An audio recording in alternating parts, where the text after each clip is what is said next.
Hello ဒီနေ့တော့အိမ်မှာငါးကြော်ပေါ့နော်ငါးကြော်နဲ့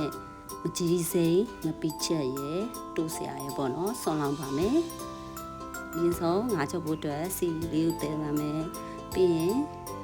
တန့်စင်ထားတဲ့ငါးတွေကိုစားစနစ်နေပြီးတော့ကြော်ပါမယ်စီရနည်းနည်းပေါက်ဖို့နောက်နည်းနည်းစုပ်နေရ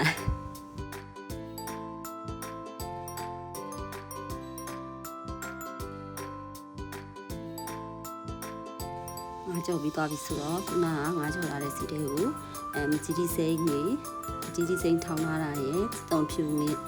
ဒီစိမ့်ထောင်းထားတာရယ်ထည့်မယ်နောက်တစ်ခါစနနွန်းထည့်မယ်အရသာ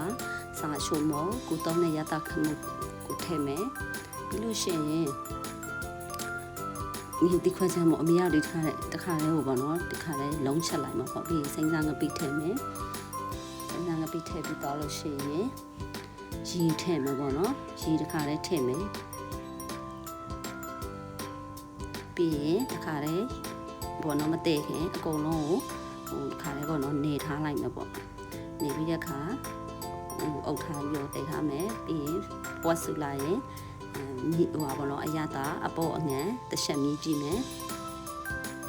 အရသာမြည်ကြည့်ပြီးတဲ့အခါကြာလို့ရှိရင်တခါထပ်တိတ်ထားမယ်ပေါ့နော်ဟိုကြီးသေးလေးကြီးအောင်မူထားမယ်ပေါ့နော်အကြီးကြီးကြာလာပြီဆိုလို့ရှိရင်ရှာခဏီအပေါ်ကဒီစိမ့်ကိုတောင်းလိုက်ထည့်လိုက်ရပါတယ်ညက်တာတော့ညက်ထည့်ထားပါပေါ့နော်ဒီစိမ့်ကိုထပ်ပြီးတော့တောင်းလိုက်လေးတွေထပ်ပြီးတော့ညက်ထည့်ထားပါတယ်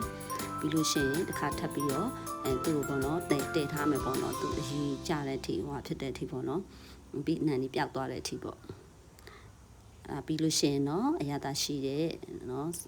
ဟိုမကြီးတင်ကပိချက်လေးရပါပြီတိုးစရာကတော့မုံညင်းဖူးပေါ့နော်မုံညင်းဖူးကိုပြုတ်ပြီးတော့တိုးပါတယ်